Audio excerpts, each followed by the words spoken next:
Samsonov stands tall as Johnny Toronto wins it in overtime. Welcome into Rinkwide Toronto, sponsored by Bodog. Free casino games and sports odds. It is time to play at Bodog.net. Rob Wong joined alongside by David Alter. Comes to us from FLA Live Arena, where the Leafs defeat the Panthers 2-1 in OT, thanks to an incredible goal from John Tavares, who was out on an OT shift lasting over 2 minutes as the Leafs pick up the win, still limiting Florida's chances to potentially make the playoffs, as the Panthers definitely were searching for at least a point in this one in their remaining games. But definitely a playoff-style atmosphere game as usual, Dave. These games recently against teams that have been trying to fight for playoff positions have definitely dialed up the intensity against the Maple Leafs. There is some good that comes with that, of course. There's some potential negative that may come with that as well, as we saw Ilya Samsonov and some of the other Leafs on this team get crashed and banged into tonight. But what did you make of this one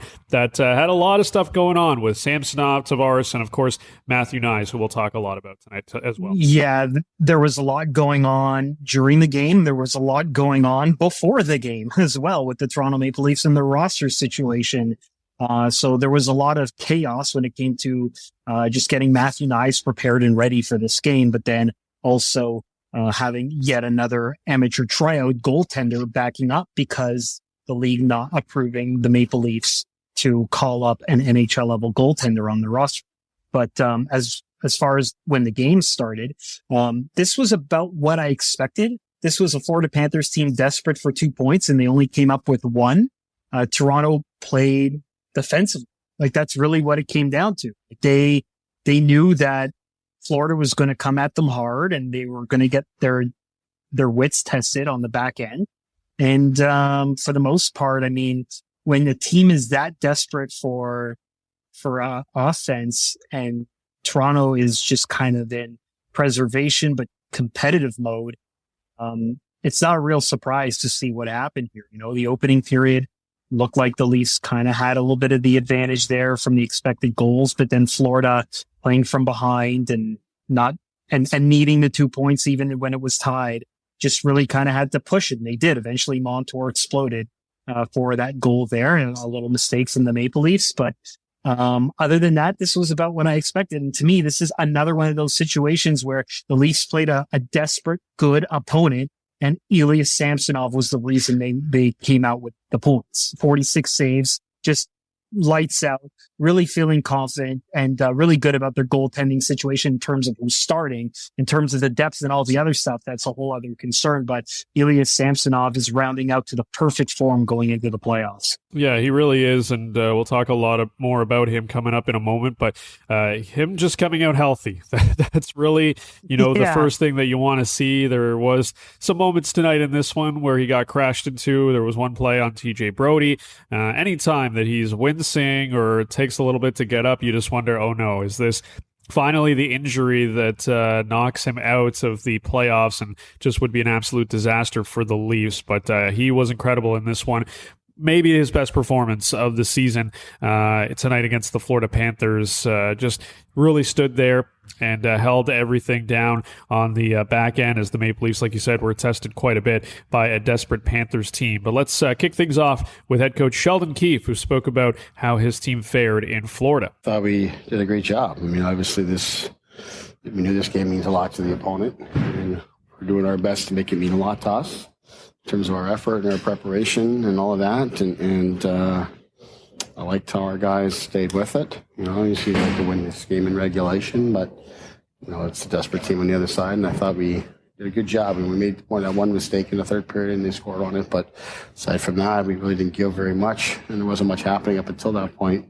So I liked our effort today, and I liked that we found a way to get the second point. Yeah, and Sheldon Keefe makes a good point there, Dave, that while the Panthers did have a ton of shots, I mean, overall there weren't, a huge ton of grade A chances where, the Leafs were hemmed in their own zone or giving up odd man rushes. They did a pretty strong job of, keeping the Panthers out of the front of the net. This is a team in Florida that, generates some of the most shots on goal in the NHL, especially when they're at home. So, they are very accustomed to putting, 46 pucks on net. That's just what this team does. And I just think overall the Maple Leafs definitely handled it well defensively because, as we keep talking about, we knew that the Panthers coming into this one, we're going to try to crash the net. We're going to try to play up tempo and really take it to the Leafs. And I thought they did a pretty strong job of, not turning it over at the, blue line at the in the neutral zone to really give up those opportunities for Florida. Like, they played a pretty clean game overall, despite,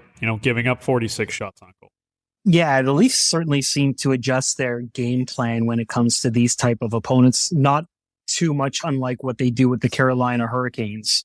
When they know that there's just a lot of shots from distance and things like that, they just kind of, adjust their strategy and go and box out the middle. Just box out the middle, let them come. They have a pretty good feeling of confidence in their goaltender that the initial save's going to be made, that they can kind of focus on cleaning up the areas, any rebounds that do come out, and then kind of cycle back and go the other way. So, at the same time, Toronto, when trying to come in, they didn't have a whole heck of a lot of great chances either.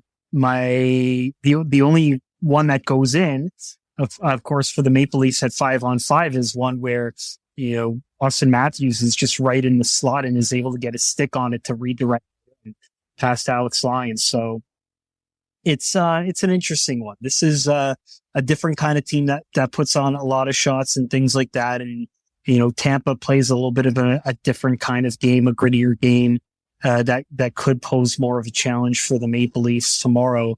And, that'll be an interesting one too, just because both teams don't really have much to play for. But, in terms of the shots, and doing all those things, the Leafs have that framework against Carolina and some of those other things that they just kind of know how to box things out at this point when they know that they have to play defensively. I thought that game against Boston a few days ago was excellent practice for that type of situation as well, where they just know there's not going to be a lot of space out there. So don't try and put yourself in a vulnerable position, and make sure you defend well. And the Leafs were successful on that tonight. Okay, let's get to Ilya Samsonov, who made 45 saves in this one, and says right now he's just focusing on what he can do. Nothing changed for me. I just come to the rink and doing my work. I'm just play hard as I can, and I don't think about who is in a bench or how.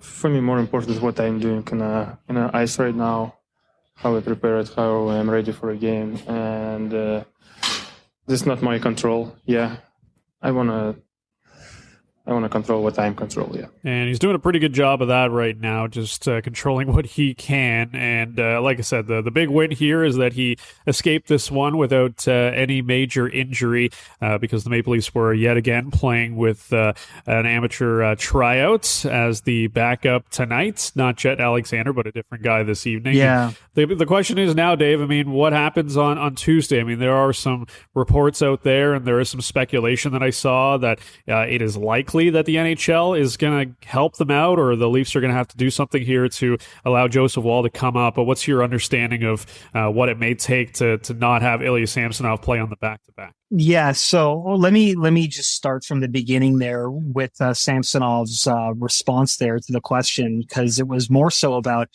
he mentioned earlier in the scrum that he did not take the ice.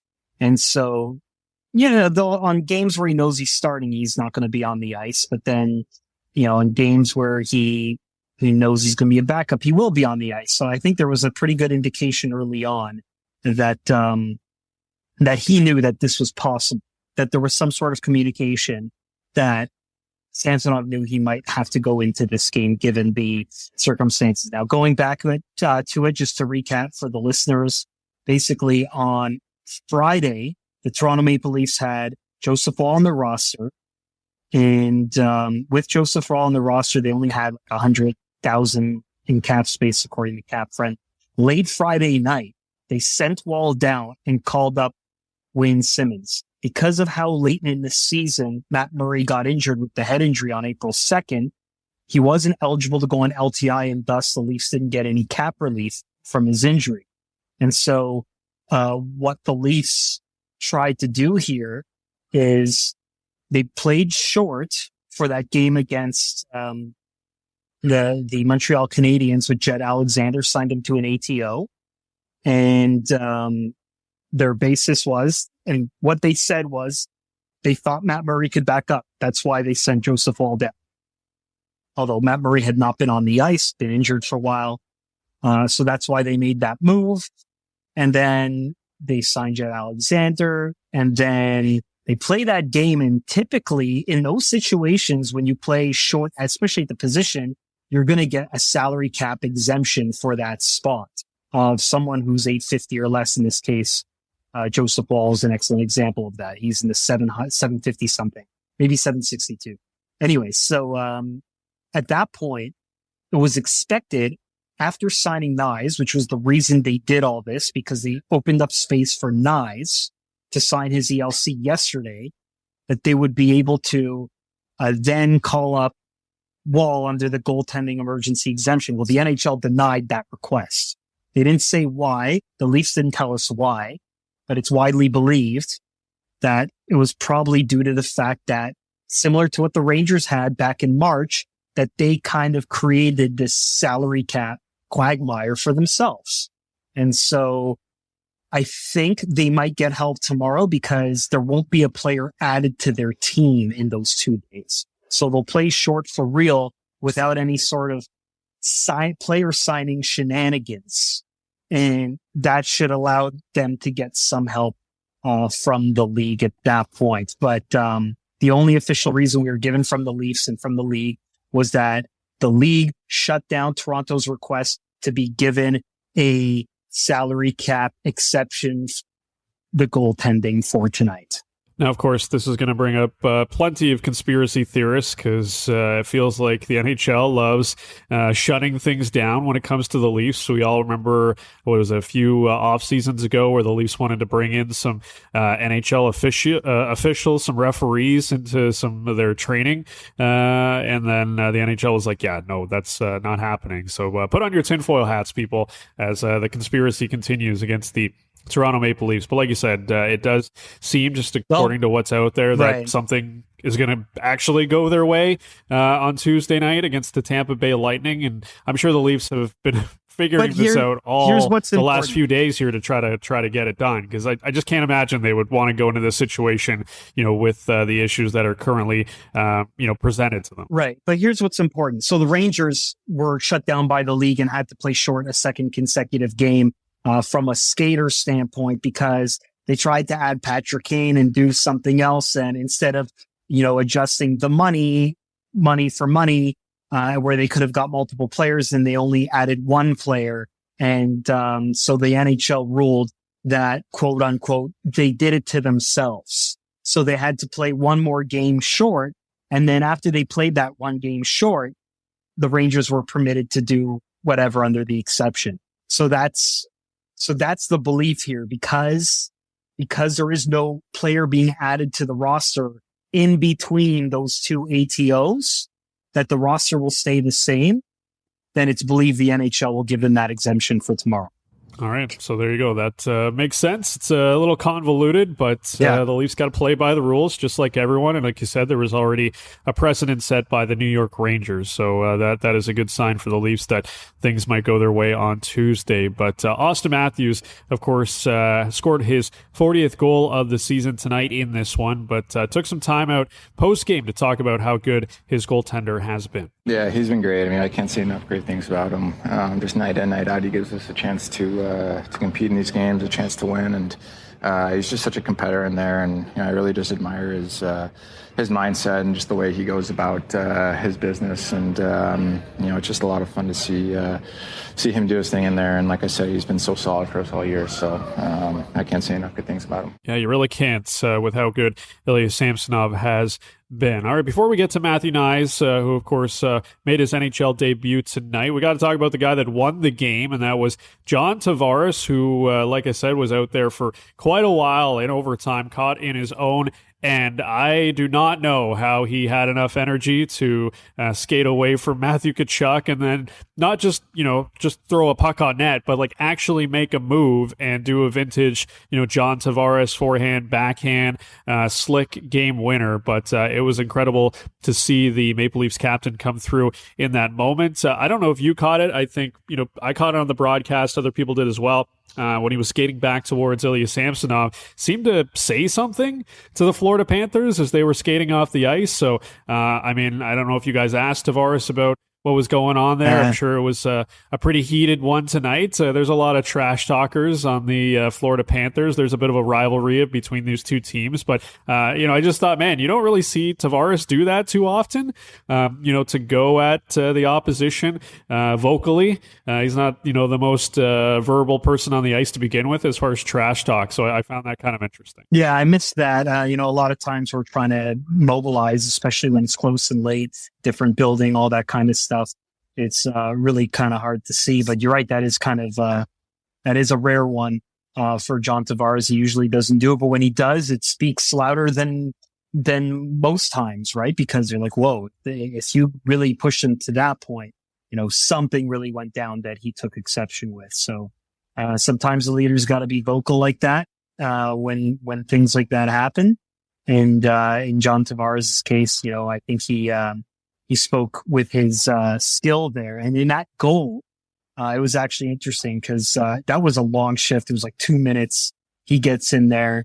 And then the counter to that is Sheldon Keefe saying, well, I mean, for a lot of the times, they're doing a merry-go-round in that formation there. And Tavares is just able to kind of just stand. Like you exert energy, but when you're in the back end like that and you're kind of staying at the hash marks and kind of defending, you really aren't skating a whole heck of a lot, so you can get your breath. But still impressive to see, at that point I thought, oh no, is he going to make it? And somehow he managed to bury it. So, taking advantage of it. And again, before that, Samsonov with a great 2-on-1 save, to kind of keep that and stop Florida from winning this game. So, getting the offense when you can get it.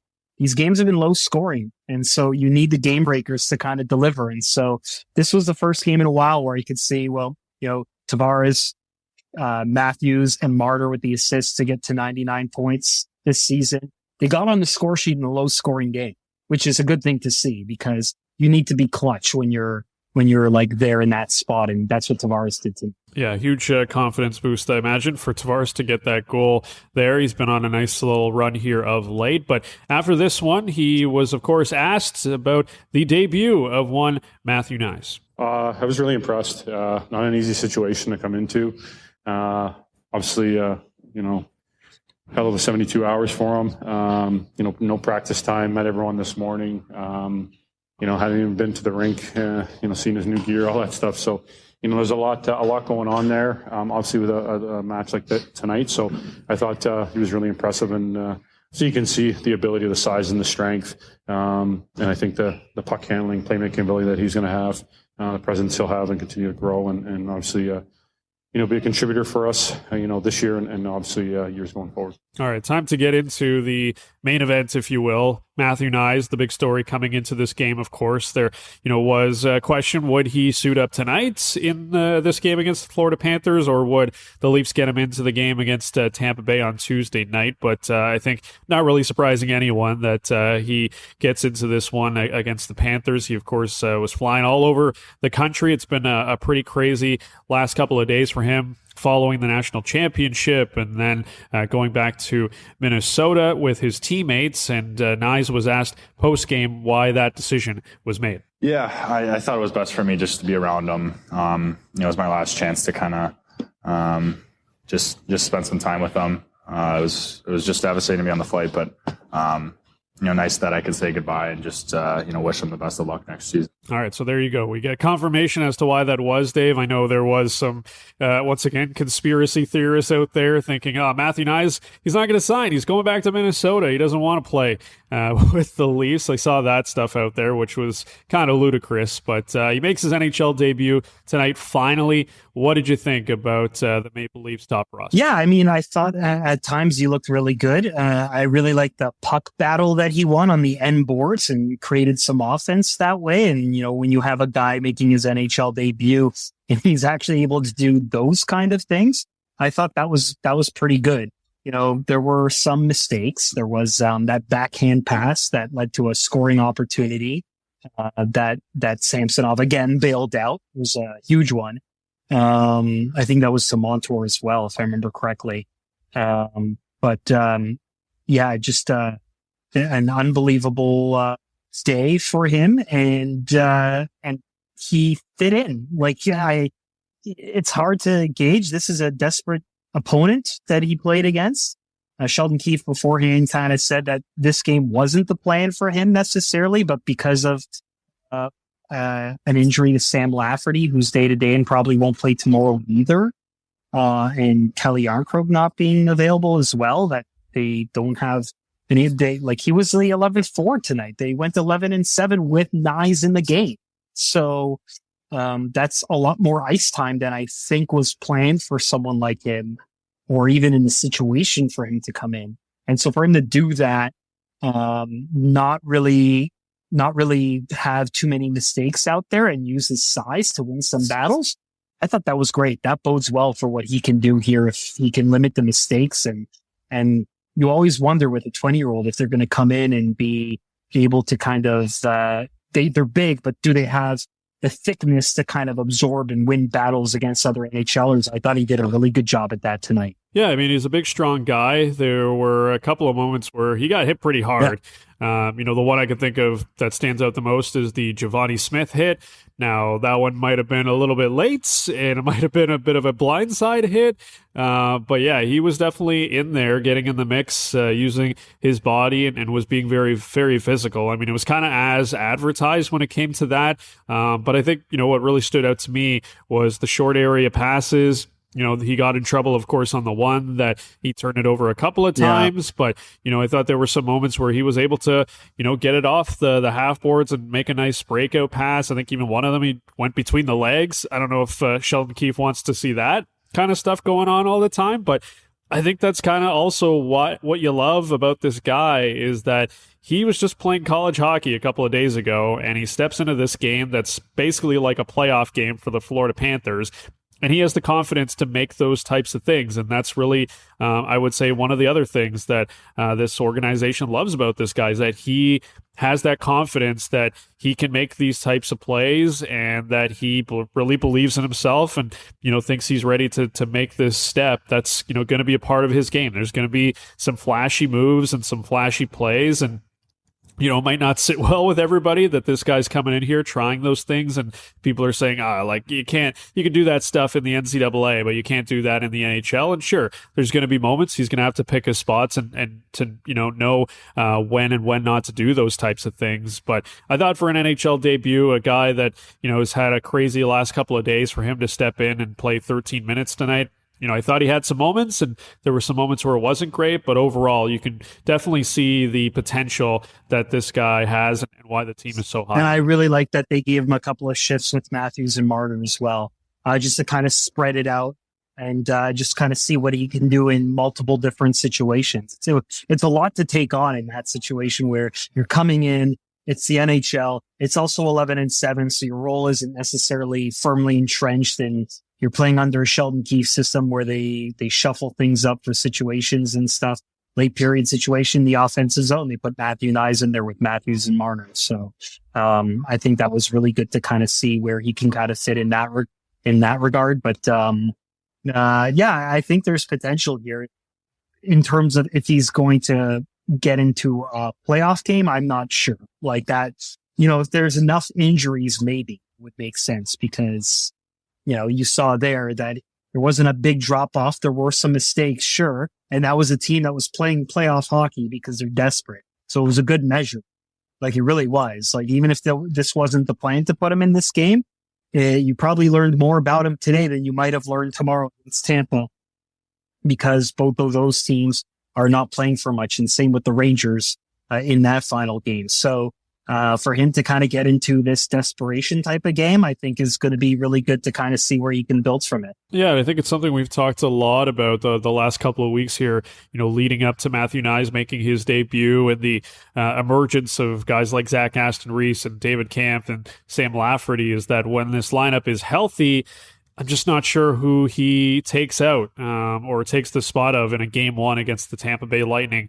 You know, if Zach Aston-Reese or Sam Lafferty is not very good in the first couple of games and the Leafs are down a couple of games, then I think, Sheldon Keefe and the coaching staff and the front office, they definitely make that switch and throw Matthew Knies out there to get a bit of a different look. And of course, add that maybe jump in the bottom six for the Leafs. But as it stands right now, it just feels like they have a sense of who they want to start in game one, and everything is kind of up for grabs after that. But again, Matthew Knies, strong debut, game number one. We'll see what he does against Tampa Bay on Tuesday nights. Coming up on a Rink-Wide Toronto, we'll get to the Bodog line of the day. We'll talk about Austin Matthews and Mitch Marner, who are getting close to some pretty big round numbers when it comes to statistical milestones, and a little bit of a scare when it comes to Jake McCabe. We'll get into that coming up here on Rink-Wide Toronto, sponsored by Bodog. Free casino games and sports odds. It is time to play at Bodog.net. It is Rink-Wide Toronto, pregame, postgame, every game.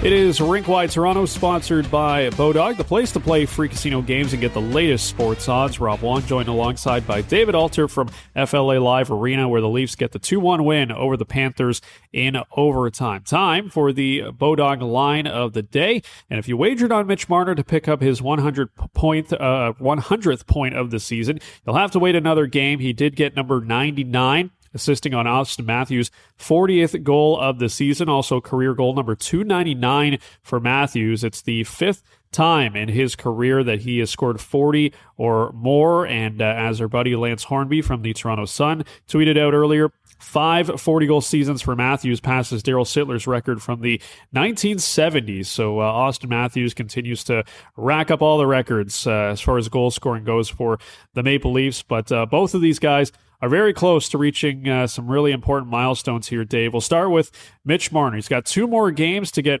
1 more point. I think it would be a bit of an upset if he didn't get it, but are you expecting him to sit in either of these last 2 games? He's been vocal about how he feels about the load management and not wanting to sit. Sheldon Keefe, of course, had him and Matthews out there, maybe looking to kill 2 birds with 1 stone to get those milestones. But what do you think about Marner here in these final 2 games? Yeah, I think there was a hope that he would have had it. Remember the last game, he actually they initially gave him the assist and took it away. So we thought he had a 4-point night, then they revised it to a 3-point night. So if he would have had that assist, he would have had 100, and then they could have probably started doing that assist thing. Here's the other thing too. If the Leafs actually start getting enough injuries where they can start to go into emergency exception and it affects the roster, they can do what Boston did. Boston played short and then called up like 5 guys on emergency exception to kind of just go. They may not be able to do that.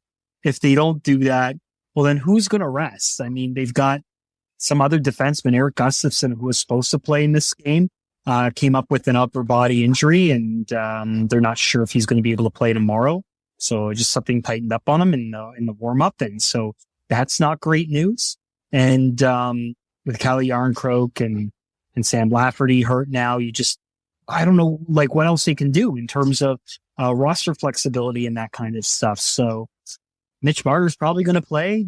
They probably wanted to save that last game of the Rangers to rest as many guys as they possibly could. But if they're not into emergency exception, then it's kind of hard to just bring up a bunch of guys to rest them and do what you want to do here. So it's tough, but he's got 2 games to get 1 point.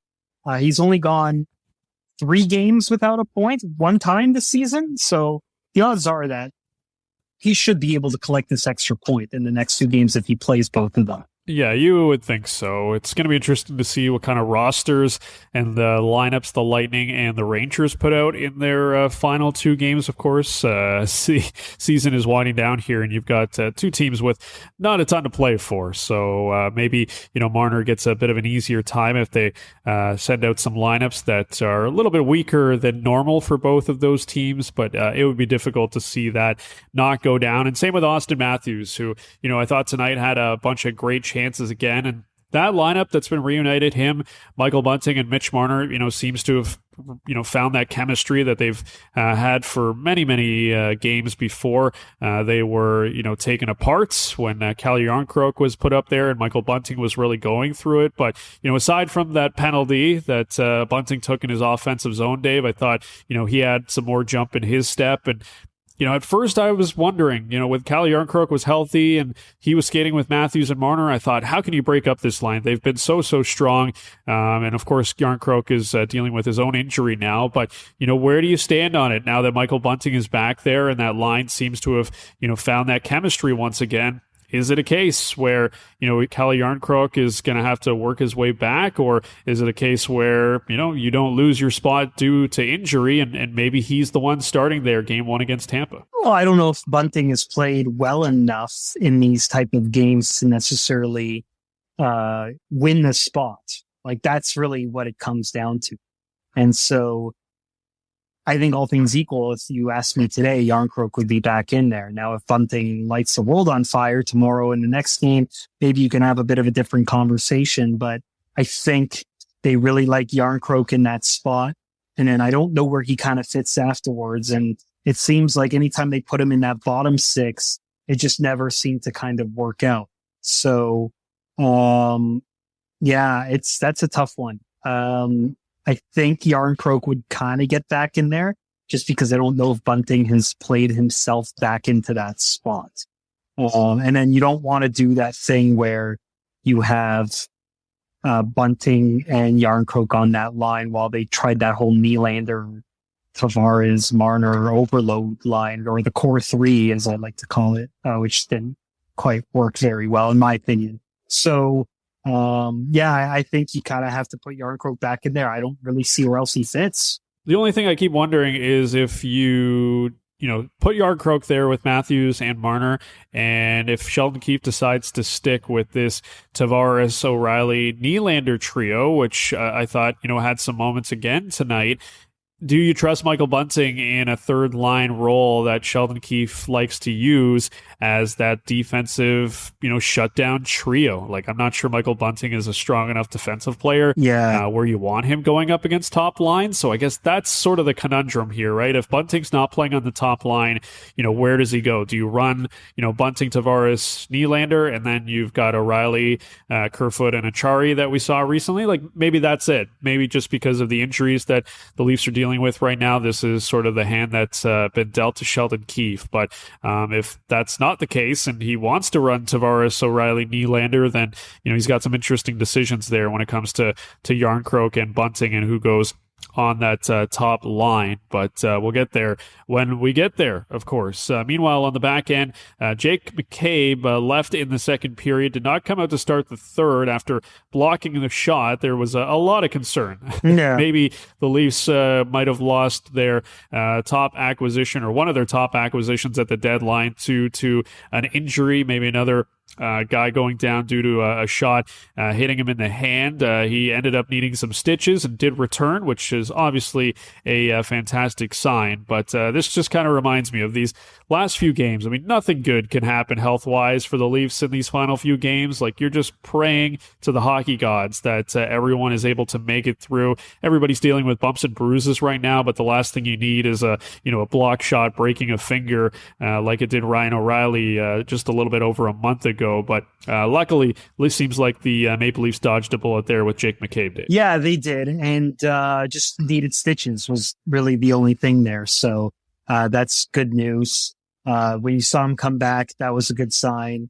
And then it was just unfortunate when he came back, it was an immediate minus, because that's when the Montour goal was scored, like right on his very first shift in the third period. So that is good news, because we were already starting to talk about how Gustafsson hurt himself in warm up. And then they had this McCabe stuff happen.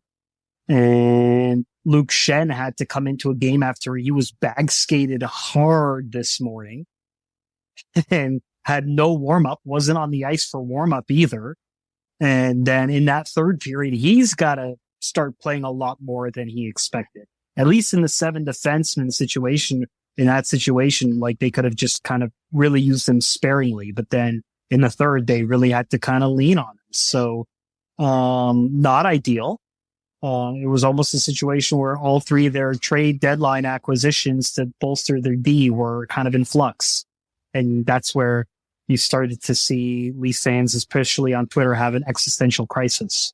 So, like, just seeing, like, as soon as I put out that tweet that McCabe wasn't on the bench, and everyone's like, well, there goes the season. I was like, all right, calm down. Like, we don't know what's going on, but it's just the mentality, the average mentality of the scarred Leaf fan, I guess. But, yeah, it's one of those things where as soon as he came back out there was relief. Then wasn't great that he gave up the goal on the ice. But, yeah, it's important for the Leafs to kind of figure out what to do about this load management stuff, but they don't really have a lot of flexibility. I imagine you'll see Connor Timmins get into some games here, but outside of that, there's not really a lot they can do. Yeah, it's tough right now with the cap situation that they find themselves in. It's hard enough to get a proper goalie in there, let alone switching things around with your blue liners. All right, before we get to media meal musings after the second period, you love to send out a tweet to, of course, remind people to tune into the post game, but to ask a question to the listeners as well. And tonight you asked, what do you make of Matthew Knies' debut so far after 40 minutes? Spencer said he's looked good puck movement, made some good passes, had one bad shift, but Sammy was there. So I'm saying good game so far. He is scoring tonight. Unfortunately, Spencer, he did not score. I don't think he even had a shot on goal. He didn't have an opportunity to get a point, though. But unfortunately, Alex Kerfoot was not able to put the puck past Alec Lyon. That would have been a pretty cool moment for Matthew Knies. John says he gives him Hyman vibes, which I thought was kind of interesting. Like there's, definitely some parts to Knies' game that, would kind of lend you that one. I think at this stage, it's pretty clear Matthew Knies has more offensive upside than Zach Hyman did early on in his career. Michael says one mistake aside, he hasn't looked out of place. And that's kind of the sentiment that I think a lot of people are seeing here that we talked about, where the physicality was really good and he's got some good hands on him, and you can definitely see the upside. So I think overall, despite not picking up a point, I would say a lot of Leafs Nation was pretty impressed by Matthew Knies. You know what I just learned while you were doing all that? Alex Lyon, who was pretty crazy. I know I'm going way off the board here, but he was actually born in Lake of the Woods, Minnesota, or he grew up in Lake of the Woods, Minnesota, which is this really crazy geographical anomaly that you need to look up. It's like, it should belong to Manitoba. But because of a cartography error, it's like a small piece of land that in the wintertime can only be accessed via snowmobile or like without having to drive through Canada. And I always find those Baudette. No, that's where he was born, but he was actually raised in Lake of the Woods. Yeah. Oh, okay. Yeah. There's no hospital in Lake of the Woods. It's that tiny. And yeah, it's a cartography error that it should belong to Manitoba. And here's another weird fact. It's, to cross the border, because of how small it is, there's literally like what looks like a phone booth and an iPad to just tell customs you're crossing. Like, cause it's technically the United States, and, they just see you from like a closed circuit camera that's you crossing, because it's not worth actually having someone at the border. It's completely wild. Anyway, but yes, for Matthew Knies and, where he's going in that regard, he certainly has kind of a different kind of path. Zach Hyman has certainly learned how to put points on the board. He plays with a lot of skilled players. Especially now in Edmonton, and he's had quite the season as well. And so there is a different kind of skill set that Matthew Knies has, where I think he can potentially, if he can grab the foot speed and become a faster skater, then he can drive offense, where Zach Hyman kind of just creates the space for some of those other guys. So a little bit different, but certainly there's excitement with Matthew Knies for a reason. The only thing that concerns me is the foot speed. But in this situation, I thought he looked not out of place. I thought he was insulated pretty well to demonstrate his skill set that he has right now, and I thought he did a good job. Yeah, he definitely did. But I just think we got to remember it's such a difficult situation that he was thrust into in this game against the Florida Panthers. So he's now got his feet wet. He understands what it's like to play in an NHL game. I imagine the majority of the jitters are going to be gone, and maybe it's a good thing that it's a back-to-back, because he'll just get right out there. He doesn't really have time to think about it. He's obviously going to reflect on what it was like to make his NHL debut, but he's just kind of going 1,000 miles a minute right now with everything going on from college to the NHL. Like, he's probably happy to kind of escape from everything and just get on the ice and play some hockey and live out his dream as a National Hockey League player. So a cool moment tonight for sure for Matthew Knies, and we'll see what he has in store here in the final couple of regular season games. All right, let's wrap this baby up. Media Meal Musings down in Florida for the second time this season. Again, I should write these down, right? I should write down your grades and keep track of them. Are you keeping track of your own grades? Like, I know, like mentally, sure, but I don't know if you are on paper. Or I hate to spoil this or ruin this for the audience, but tonight I did not have the media meal, nor did I have an opportunity to see what it looked like for the sole. Have you eaten anything? Okay, that's the better question. I'll answer that. The first half of this. So it's media meals, it's media snack musings tonight.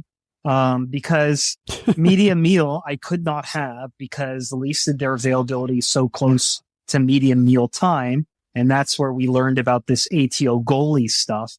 And so I was busy just feverishly putting out a couple of stories in a short period of time and trying to contact the league and other sources to figure out exactly what happened and why, so I can properly communicate it.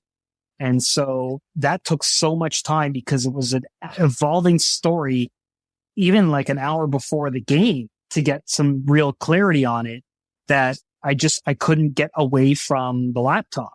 And I just kind of had to make sure I was writing this clearly and effectively for the Hockey News. So it's so rare for me to miss a media meal. I did have it here 2 weeks ago. I imagine it's not any different than what it was, or not that much different. I mean, Ottawa did step up their game, so that did happen, and there was 2 weeks difference there.